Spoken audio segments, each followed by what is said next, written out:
this, with US clearly saying that it was notified before Israel started bombing Tehran. But there has been no US involvement in the latest strikes on Iran. And we had just seen on Friday that the defense secretaries of US and Israel, they held that phone call and they perhaps discussed the way forward on Israel targeting Iran. I think that's a very loose definition of involvement.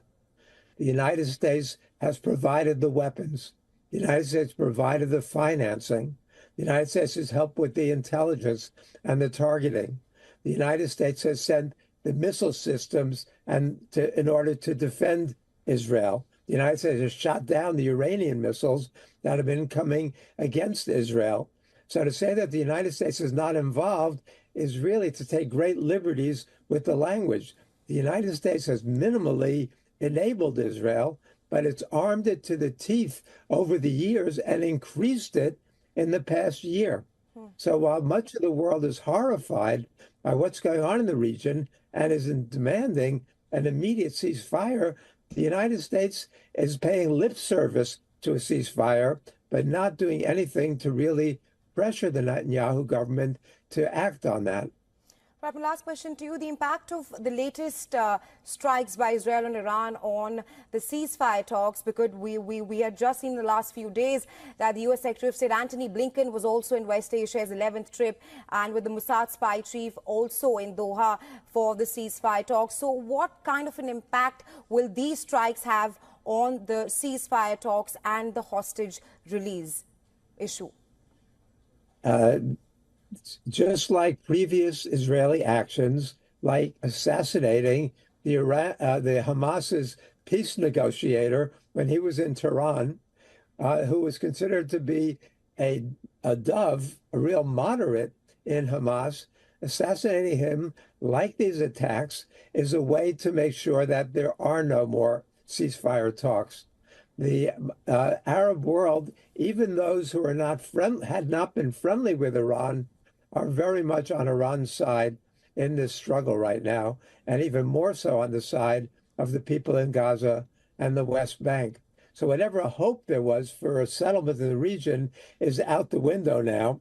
And the idea that we're going to have, as the BRICS called for, a two-state solution, the Israeli Knesset has already ruled that out, and Netanyahu has made clear that he's not going to entertain that idea.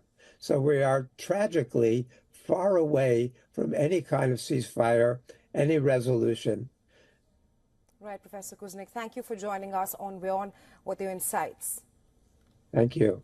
We'll start off with some breaking news coming from West Asia, and we understand Israel's retaliatory strikes against Iran are underway. At least 6 loud explosions were heard on the outskirts of the Iranian capital, Tehran. Explosions were also heard in the nearby city of Karaj. Shortly after, a second wave of airstrikes were reported. Blasts have been heard in the city of Shiraz as well. The Israeli military has now confirmed that it has launched what it calls precision strikes on military targets in Iran. Israeli military spokesperson Daniel Hagari has released a video statement confirming the strikes. He says that Iran and its proxies in the region have been attacking Israel since October 7th on 7 fronts, including direct attacks from Iranian soil, and that Israel's defensive and offensive capabilities are fully mobilized. Hagari added that, like every other sovereign country in the world, Israel has the right and the duty to respond.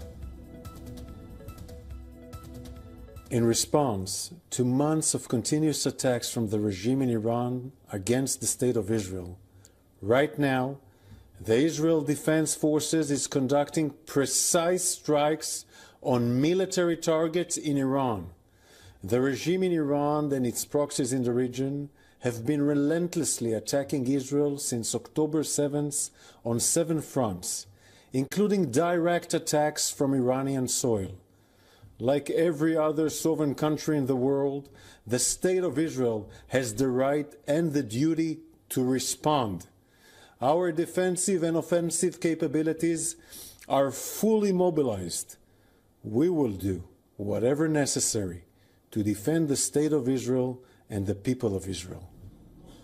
Washington has also confirmed that Israel is conducting targeted strikes in Iran, calling it an exercise of self-defense. National Security Council spokesperson Sean Savit says that the attacks are in response to Iran's ballistic missile attack against Israel on October 1st. According to U.S. media reports, the White House was notified a short time before Israel launched its strikes. However, it stresses that it is not involved in the Israeli strikes. Meanwhile, explosions have also been reported in Syrian capital Damascus. Media reports say its Syrian air defenses intercepted missiles launched by Israel from the direction of the Israeli-occupied Syrian Golan Heights and the Lebanese territories. Israeli media says that the Security Cabinet had approved the plan for the strike last night, adding that Prime Minister Benjamin Netanyahu and Defense Minister Yoav Gallant are now in an underground bunker at the Defense Ministry headquarters in Tel Aviv. At the same time, Iranian media says that several army bases in western and southwestern Tehran were also targeted. Iran State TV has also said that operations at Tehran's airports are now normal and that no fire or explosion was reported at Tehran oil refinery. A senior Biden official has said that so far, Israel's strikes have been limited to military targets and do not include nuclear or oil installations.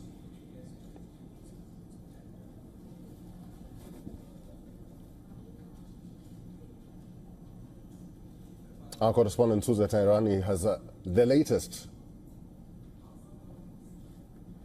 The White House was notified shortly before Israel carried out its airstrikes against Iran, according to Fox News. U.S. officials were allegedly angry that Israel didn't give them a heads up last month when its airstrikes eliminated Hezbollah chief Hassan Nasrallah in Beirut. The White House now says that Israeli military targets are, quote unquote, an exercise of self-defense following Tehran's ballistic missile attack earlier this month against Israel. National Security spokesperson Sean Savit said, quote, targeted strikes on military targets are an exercise of self-defense and in response to Iran's ballistic missile attacks against Israel on October 1st. The Biden administration has said that so far Israeli strikes appear to be limited to military targets and do not include nuclear sites. The U.S. says that it was not involved in these strikes against Iran on the part of Israel. Susan Tehrani reporting from New York for WION World is One. Dr. Alan Bastine is from Boston. He's a professor of political science, Israel Institute fellow. Is now joining us live on this broadcast. Professor, welcome and thank you very much for making time for us. What are the kind of checks that the U.S. has laid on Israel on the extent to which retaliatory strikes against Iran can go? Thank you for having me. The United States made explicit that it does not want Israel to attack the nuclear facilities that Iran has. Israel has been threatening to attack them for years. However, it appears that Israel is listening to the United States thus far, and not to attack the oil production capabilities. This was a request that was made by Qatar, Bahrain, the United Arab Emirates. They were all nervous that if Israel attacks the oil capabilities and oil rigs in Iran, that Iran would retaliate against their own energy production capabilities. Thus far, Israel has said that it's attacking only military sites. Iran has pretty much confirmed this. The one attack that has been reported in Shiraz may be interesting. Iran has said that it is trying to build a nuclear facility in Shiraz. That may be somewhere where Israel's pushing the line a little bit. Maybe they're attacking a facility that's being built, so they're not violating what the United States said, but are still attacking a nuclear facility. I don't know that. That's just interesting that that specific city was targeted because it's a very southern part of Iran. It's not as easy for Israel to attack there. Mm-hmm. Professor, there is the ceasefire talks that resumed yesterday. Then there's the anticipated retaliatory strikes that happened today and happened yesterday. How should one expect this war and the ceasefire to pan out in the coming days? So it's seemingly Israel thus far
direct attacks from Iranian soil, and that Israel's defensive and offensive capabilities are fully mobilized.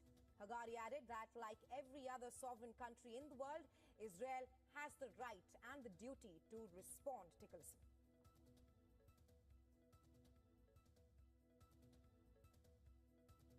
In response to months of continuous attacks from the regime in Iran against the state of Israel, right now, the Israel Defense Forces is conducting precise strikes on military targets in Iran.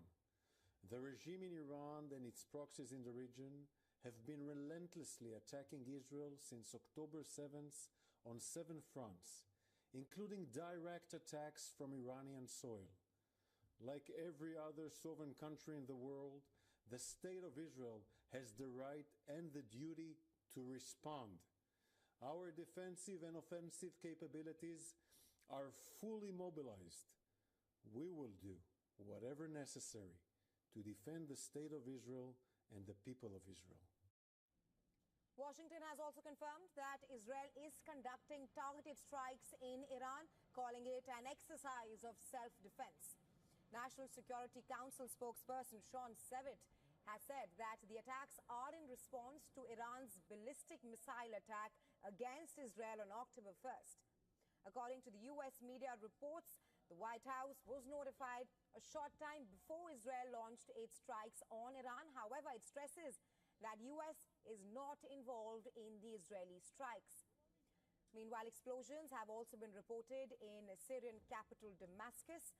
Media reports say Syrian air defenses intercepted missiles launched by Israel from the direction of the Syrian Golan Heights and the Lebanese territory.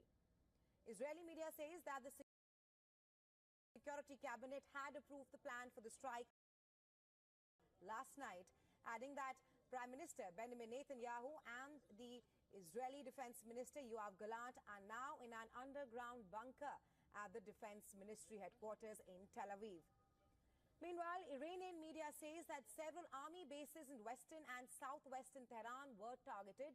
Iran State TV has also said that the operations at Tehran's airports are now normal and that no fire or explosion was reported at the Tehran oil refinery.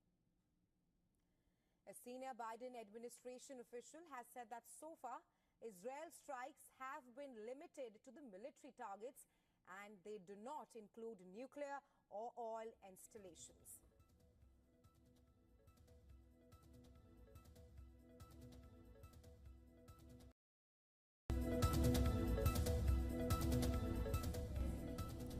For more on this, our correspondent Susan Tehrani brings you more details on what exactly is the U.S. involvement in the latest Israeli strikes on Iran, with U.S. saying that they were notified moments before Israel launched the precise attacks on Iran, but it is not involved. Take a listen. The White House was notified shortly before Israel carried out its airstrikes against Iran, according to Fox News. U.S. officials were allegedly angry that Israel didn't give them a heads up last month when its airstrikes eliminated Hezbollah chief Hassan Nasrallah in Beirut. The White House now says that Israeli military targets are, quote unquote, an exercise of self-defense following Tehran's ballistic missile attack earlier this month against Israel. National Security spokesperson Sean Sevitt said, quote, targeted strikes on military targets are an exercise of self-defense and in response to Iran's ballistic missile attacks against Israel on October 1st. The Biden administration has said that so far Israeli strikes appear to be limited to military targets and do not include nuclear sites. The U.S. says that it was not involved in these strikes against Iran on the part of Israel. Susan Tehrani reporting from New York for WION World is One. For more on this, we're now being joined by Ruthie Bloom from Tel Aviv. She is a former advisor at the Office of Prime Minister Benjamin Netanyahu and also an award-winning columnist. Welcome to World DNA, Ms. Bloom. Now, Israel has conducted precision strikes on Iran. As we speak, a second wave of strike is underway in Iran's Shiraz city. Get us the latest on this, and do you think that there will be more strikes from Israel on Iran right now? Well, yes, I think the fact that we call it a wave, this is the second wave, indicates that there are going to be more waves, especially since you have to understand Iran is quite far away from Israel. And as far as we know, there are some 140 Israeli Air Force planes in the air and in Iran. And you don't just execute an operation like that if it's going to be very short and then just come back. And the fact is that unlike most of the times that the IDF spokesman, Hagari, has made an announcement about such a strike anywhere, it's always been after the planes have returned to Israel. This is an exception. These planes are still over Iran, so that's significant. The other thing we know is that Israel has hit or is targeting the long-range ballistic missile facilities and also air defense capabilities of Iran. And it's true that it has not gone after the oil fields or the nuclear facilities.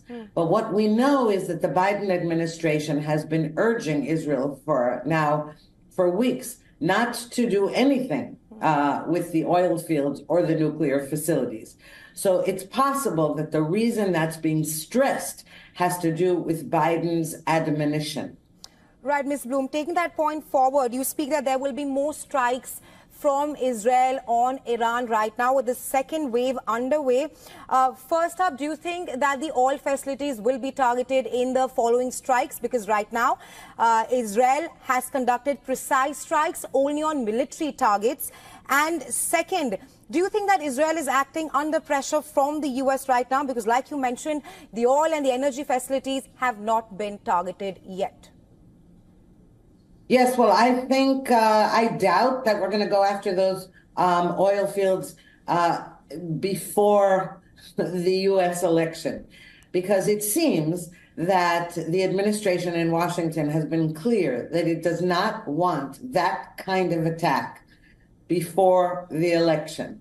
Now, whether Israel is going to conduct more strikes after November 5th, which is really fast coming. You know, it's only, I believe, I lost count, but I think it's about 10 days from now. And that's not very far in the future. Now, the other question is what Israel will strike if Iran retaliates for these strikes.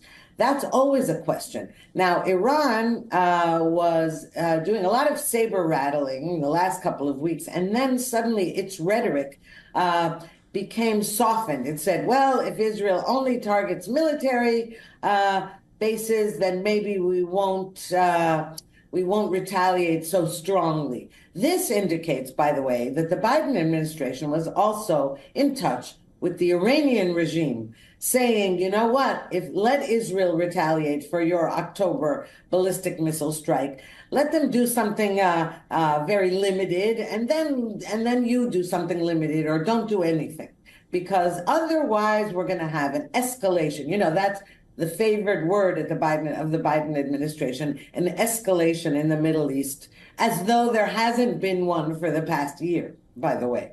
Right, Ms. Bloom, just shed some more light that Iraq has closed its airspace right now. And earlier we had seen how Iran had issued a warning to Jordan and the other countries to not help Israel's retaliatory attack on Iran. Talk to us about the airspace that Israel would have used for the latest precise attacks on Iran.